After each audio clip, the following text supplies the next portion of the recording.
পূর্ব বর্ধমানে খণ্ডঘোষের গৈতানপুর চরমানা এলাকায় বালি শিল্পীদের মিলিত প্রয়াস।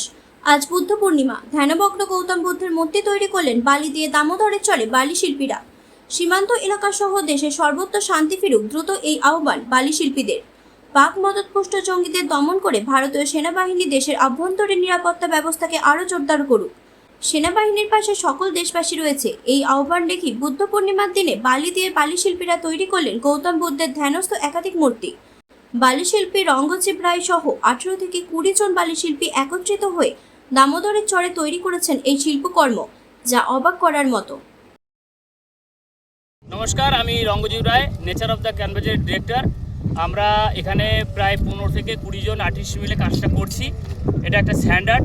আজ বুদ্ধ পূর্ণিমা, আমরা চারিদিকে দেখছি যুদ্ধ বিগ্রহ লেগে চলেছে আমাদের ভারত, পাকিস্তান, ইসরায়েল, বিভিন্ন দেশে, এবং শুধু দেশ নয়, আমাদের সমাজের মধ্যে সবসময় একটা যুদ্ধ রব রয়েছে। তো আমরা গৌতম বুদ্ধ, উনি ধ্যান করতেন এবং শান্তির প্রচার করে গেছেন, বার্তা দিয়ে গেছেন যে উনি একজন রাজ পরিবারের সন্তান ছিলেন এবং তিনি রাজধর্ম পরিত্যাগ করে সন্ন্যাসী ধর্ম গ্রহণ করে তিনি আজকে শান্তির প্রচার করে গেছেন গৌতম বুদ্ধ। তো ওনার আজকে জন্মদিন, আজ বুদ্ধ পূর্ণিমা। ওই জন্য আমরা এখানে বেশ কিছু আর্টিস্ট আমরা চাইছি যে সমাজে শান্তি ফিরে আসুক, সেই বার্তা নিয়ে আমরা এই কাজটা করছি। আর আমরা এই কাজটা সম্পূর্ণ বালি দিয়ে করছি, স্যান্ড আর্ট। এটা আমরা একটা মিডিয়াম হিসাবে আমাদের গৈতানপুর চরমানাতে এটা আমরা এই স্যান্ড আর্ট করছি।